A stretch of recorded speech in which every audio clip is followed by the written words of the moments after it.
ముఖ్యమంత్రి రేవంత్ రెడ్డి గారు ఒక ముఖ్యమంత్రిగా కాకుండా ఒక ముఖ్యమంత్రి స్థాయి కూడా మర్చిపోయి ఇవాళ భారతీయ జనతా పార్టీపై విమర్శలు చేస్తూ ఉన్నాడు. బ్రిటిష్ పార్టీ కాంగ్రెస్ పార్టీ, విదేశ పాలన ఉన్న party Congress party. Congress party మూలాలు మొత్తం కూడా వేరే ఇటలీ వాళ్ళ అధ్యక్షుడు సోనియా గాంధీ, ఇంతకుముందు అధ్యక్షుడు చేసిన సోనియా గాంధీ ఇటలీ నుంచి వచ్చిన వాళ్ళు. రాహుల్ గాంధీ కావచ్చు, వాళ్ళ పార్టీ మొత్తం కూడా వేరే దేశాల సిద్ధాంతం మీద నడుస్తున్న పార్టీ కాంగ్రెస్ పార్టీ. భారతీయ జనతా పార్టీ ఈ దేశంలో ఉన్న జనాల కొరకు పనిచేస్తున్న పార్టీ భారతీయ జనతా పార్టీ. ఇవాళ Bharatiya Janata Party SC ST BC వర్గాల కొరకు పనిచేస్తున్న భారతీయ జనతా పార్టీ. కానీ వాళ్ళ రేవంత్ రెడ్డి గారు తన జాతీయ నాయకత్వం ముప్పు పొందడానికి, వాళ్ళ ముప్పు పొందడానికి ఈ మాటలు అంటున్నారు తప్ప భారతీయ జనతా పార్టీ మీద విమర్శించే స్థాయి ఇవాళ నరేంద్ర మోడీ గారి మీద విమర్శించే స్థాయి ఇవాళ రేవంత్ రెడ్డి గారికి లేదు. ఇప్పటికైనా రేవంత్ రెడ్డి గారు తెలుసుకోవాలి. మీరు ఇవాళ భారతీయ జనతా పార్టీ తెలంగాణ రాకుండా అడ్డుకుంటా, భారతీయ జనతా పార్టీకి తెలంగాణ రాకుండా అడ్డుకుంటున్నారని చెప్తున్నామన్నారు. ఇవాళ నీకు ఓడించిన భారతీయ జనతా పార్టీ, నీ ముఖ్యమంత్రి నీకు ఓడించిన చరిత్ర భారతీయ జనతా పార్టీ. కామారెడ్డిలో మేము ఓడించినాం. నువ్వు ముఖ్యమంత్రి అయిన తర్వాతనే 8 పార్లమెంట్ స్థానాలు మేము గెలిచినాం. మొన్న 2 ఎమ్మెల్సీ స్థానాలు మేము గెలిచినాం. భారతీయ జనతా పార్టీ నువ్వు అడ్డుకోలేవు. వచ్చేది తెలంగాణ రాష్ట్రంలో భారతీయ జనతా పార్టీ, గెలవబోయేది భారతీయ జనతా పార్టీ.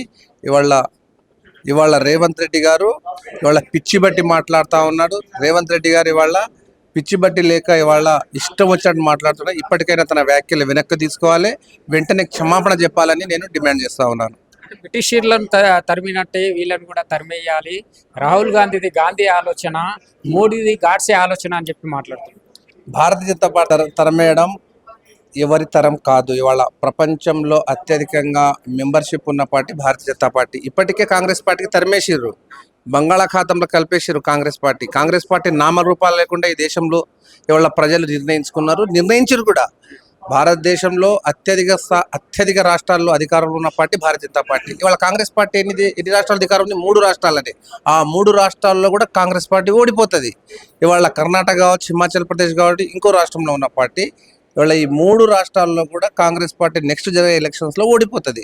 కానీ భారతీయ జనతా పార్టీ రోజు రోజుకు ఇవాళ భారతీయ జనతా పార్టీ వాళ్ళ ప్రతి రాష్ట్రంలోని అధికారంలో రావడం జరుగుతుంది.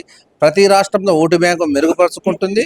నెక్స్ట్ వచ్చే గవర్నమెంట్ కూడా భారతీయ జనతా పార్టీదే. కానీ వాళ్ళ గాడ్సే ఆలోచన భారతీయ జనతా పార్టీకి లేదు. ఇవాళ భారతీయ జనతా పార్టీ జాతీయవాదంతో, దేశభక్తితో, హిందుత్వంతో ఈ దేశం కోసం, ఈ దేశ హితవు కోసం, ధర్మం కోసం పనిచేస్తున్న పార్టీ భారతీయ జనతా పార్టీ.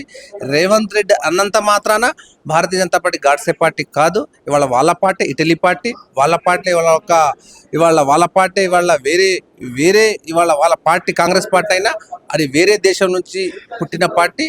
వాళ్ళ పార్టీ వాళ్ళ విదేశ మూలాలు ఉన్న పార్టీ ఏదైతే ఉందంటే అది కాంగ్రెస్ పార్టీ అనేది కూడా ప్రజలు గమనించాలి. ఇప్పటికైనా రేవంత్ రెడ్డి లాంటి మాట్లాడేటప్పుడు ఒకసారి ఆలోచించుకొని మాట్లాడితే మంచిది. మరి ముఖ్యమంత్రి వాళ్ళ మీ మొప్పు కోసం, మీ సోనియా గాంధీ రాహుల్ గాంధీ మొప్పు కోసం నువ్వు మాట్లాడుతున్నాడు తప్ప నువ్వు ఈ మాటలు మాట్లాడడం నీకు తగదు. కనుక నీ ముఖ్యమంత్రి పదవి పోతుందనో, నీ ముఖ్యమంత్రి మరి తీసేస్తాననే ఉద్దేశంతో ఈ రకంగా మాట్లాడుతూ ఉన్న నరేంద్ర మోడీ మీద భారతీయ జనతా పార్టీ కనుక ఇప్పుడే నీ వ్యాఖ్యలు ఉపసంహరించుకోవాలని నేను డిమాండ్ చేస్తాను. కులగణన మీద మాట్లాడతారని చెప్పి పార్లమెంటులో రాహుల్ గాంధీ గారికి మైక్ ఇవ్వలేదని చెప్పి కూడా మాట్లాడుతున్నారు. ఆ విషయం ఇవాళ భారతీయ జనతా పార్టీ ఒక ఓబీసీ ప్రధానమంత్రి ఈ దేశానికి ఎవరు అధ్యక్షుడు? ఇవాళ ప్రధానమంత్రి నరేంద్ర మోడీ గారు. ఇవాళ పార్లమెంట్లో అత్యధికంగా ఎంపీలు ఉన్నది ఎవరి? ఓబీసీ వాళ్ళే. ఓబీసీ ఉన్న కమిట్మెంట్, ఓబీసీలకు ఉన్న ఇది ఈ దేశంలో ఏ పార్టీకి లేదు. ఇవాళ భారతీయ జనతా పార్టీ ఓబీసీతో కమిట్మెంట్ ఉండి ఓబీసీల కొరకు, వెనుకబడి వర్గాలకు కృషి చేస్తున్న పార్టీ భారతీయ జనతా పార్టీ. ఇవాళ ఉత్తరప్రదేశ్ ముఖ్యమంత్రి ఎవరు? ఒక ఉత్తరప్రదేశ్ ముఖ్యమంత్రి ఓబీసీ. ఇవాళ పార్లమెంటు అత్యధికంగా మంత్రులు ఉన్న ఎవరు? ఓబీసీ వాళ్ళే. ఎంపీలు ఓబీసీ వాళ్ళే. ఎక్కడ చూసినా ఓబీసీలకే ముందల పెట్టి ఓబీసీలతోనే ఇవాళ భారతీయ జనతా పార్టీ దేశంలో వాళ్ళ కమిట్మెంట్ అనేది, భారతీయ జనతా పార్టీ అనేది మాకు ఆ కమిట్మెంట్ ఆ నిబద్ధత ఉన్న మా పార్టీ భారతీయ జనతా పార్టీ. కానీ రాహుల్ గాంధీ అన్నంత మాత్రాన అది కాదు. వాళ్ళేదో ఓటు బ్యాంకు కోసం వాళ్ళ ఓబీసీలకు మేము ఏదో కులగణ చేస్తున్నాం ఇక్కడ తెలంగాణలో, ఇదేదో చేస్తున్నామని చెప్తున్నారు. అది కాదు. ముస్లింలం గడుక్కొని వాళ్ళ ముస్లిం ఇక్కడ తెలంగాణ రాష్ట్రంలో ముస్లింలకు 10% ఉన్న 12% ఉన్న ముస్లింలకు ఆ ఓబీసీలో చూపించడం ఎంతవరకు కరెక్టు? ఓబీసీల ముస్లింలు ఇవాళ ముస్లింలు ఎవరు ఓబీసీలకు చూపిస్తా ఉన్నారు రేవంత్ రెడ్డి గారు కులగణాల.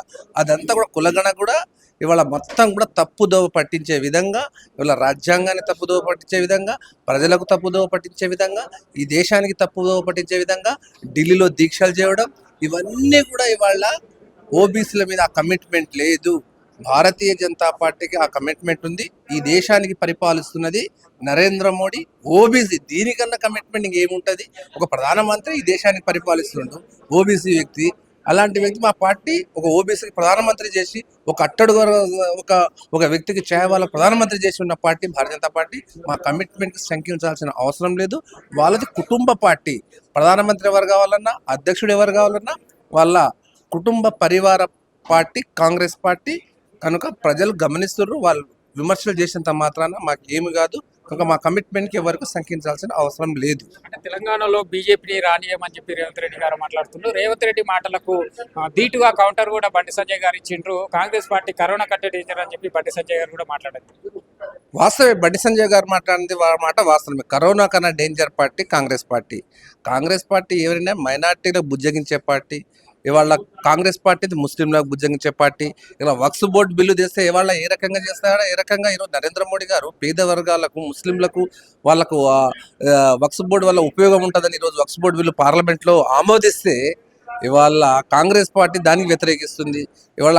ఇవాళ కాంగ్రెస్ పార్టీ ఈ దేశానికి పట్టి పీడిస్తున్న అత్యధిక పార్టీ ఏదైతే ఉందంటే అది కాంగ్రెస్ పార్టీ. కాంగ్రెస్ పార్టీకి ఇప్పటికే ఈ కాంగ్రెస్ పార్టీ ఈ దేశం నుంచి తరిమేసిర్రు, రాష్ట్రాల నుంచి తరిమేసిర్రు. అన్ని రాష్ట్రాల్లో కూడా కాంగ్రెస్ పార్టీ పోయింది. కరోనా కాదు, కాంగ్రెస్ పార్టీకి ఎవ్వరు ఆదరించే పరిస్థితి లేదు. తెలంగాణ రాష్ట్రంలో కూడా ఈ 16-17 నెలల్లో కాంగ్రెస్ పార్టీ ఏ రకంగా ప్రజలు ఈ రకంగా వాళ్ళకి వ్యతిరేకిస్తున్నారు. ప్రజాక్షేత్రంలో మేము ప్రతి దగ్గర పోతుంటే కాంగ్రెస్ పార్టీ చేస్తున్న హామీలు ఏంది, వాళ్ళు అమలు చేస్తున్న విషయాలు ఏంది, అడ్మినిస్ట్రేషన్ ఏంది, ఇవాళ జీతాలు ఇచ్చలేని పరిస్థితి కూడా తెలంగాణ రాష్ట్రంలో ఉంది. కాంగ్రెస్ పార్టీ పూర్తిగా విఫలమైంది. తెలంగాణ రాష్ట్రంలో కావచ్చు, ఎక్కడ పరిపాలించిన కాంగ్రెస్ పార్టీ వాళ్ళకు మళ్ళీ అధికారం రావడం అనేది కళ. కనుక నెక్స్ట్ వచ్చేది తెలంగాణ రాష్ట్రంలో భారతీయ జనతా పార్టీ.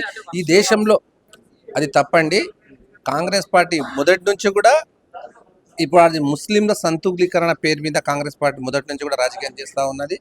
స్వతంత్రం వచ్చినప్పటి నుంచి కూడా ఇవాళ మైనార్టీలకు, ముస్లింలకు ఇవాళ బుజ్జగించడం, వాళ్ళ ఓటు బ్యాంక్ కొరకు ఈ దేశంలో ఉన్న అంతర్గత భద్రత కూడా ఇవాళ వాళ్ళు సవాల్ చేసే విధంగా చేస్తున్నాయి. కొంతమంది టెర్రరిస్టులు కూడా మద్దతు తెలియడము, వాళ్ళతోని కుమ్మక్కవ్వడము, వాళ్ళకి సపోర్ట్ చేయడము, ఈ ముస్లింలకు సపోర్ట్ చేయడం అనేది కాంగ్రెస్ పార్టీ అలవాటుగా మారింది. జవహర్లాల్ నెహ్రూ నుంచి కావచ్చు, ఇప్పటి వరకు కూడా కాంగ్రెస్ పార్టీ, రాహుల్ గాంధీ వరకు కూడా కావచ్చు, ఆ పార్టీ ఇవాళ మైనార్టీలకు బుజ్జగించే పార్టీ కాంగ్రెస్ పార్టీ.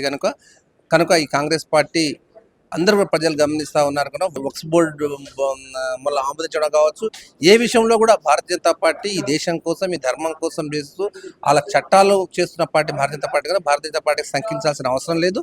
నరేంద్ర మోడీ గారు ఇంకా ప్రజల కోసం, ఈ దేశం కోసం చేసే బిల్లులు తెస్తారు. ఆ రకంగా అందరూ కూడా ప్రజల ఆమోదంతో నరేంద్ర మోడీ గారు భవిష్యత్తులో ఇంకా నెక్స్ట్ వచ్చే గవర్నమెంట్ భారతీయ జనతా పార్టీ గవర్నమెంట్. కనుక కాంగ్రెస్ పార్టీ ఇలాంటి విమర్శలు చేస్తూ ఉంటుంది.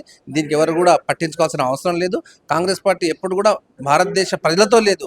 ఇవాళ ఎప్పుడు కూడా మైనార్టీ రాజకీయాలు చేస్తూ మైనార్టీ కూడా కృషిస్తున్న పార్టీ కాంగ్రెస్ పార్టీ. కనుక వాళ్ళ కొరకే పనిచేస్తుంది. కానీ భారతీయ జనతా పార్టీ సబ్కా సాత్ సబ్కా వికాస్ అనుకుంటా అందరి కొరకు కృషి చేస్తూ త్రిబుల్ తలాక్ కావచ్చు, వక్స్ బోర్డు బిల్లు కావచ్చు, ఏ బిల్లు చేసినా, కామన్ సివిల్ కోడ్ బిల్లు కావచ్చు, ఇవన్నీ కూడా అందరూ కూడా ఒకే చట్టం ఉండాలి, ఒకే పాలన ఉండాలని, అందరూ కూడా మంచిగా ఉండాలనే కృషి చేసే పార్టీ భారతీయ జనతా పార్టీ. ఆ రకంగా నరేంద్ర మోడీ ఈ దేశం కోసం, ఈ ధర్మం కోసం కృషి చేస్తూ పరిపాలిస్తున్న నరేంద్ర మోడీ గారికి ఎవరు శంకించాల్సిన లేదు. నెక్స్ట్ ఎప్పుడు వచ్చిన ఎలక్షన్ వచ్చే తెలంగాణలో భారతీయ జనతా పార్టీ గవర్నమెంట్ తెలంగాణ రాష్ట్రంలో రాబోతుంది. మేము ఈ తెలంగాణ రాష్ట్రంలో నెక్స్ట్ వచ్చే గవర్నమెంట్ భారతీయ జనతా పార్టీ.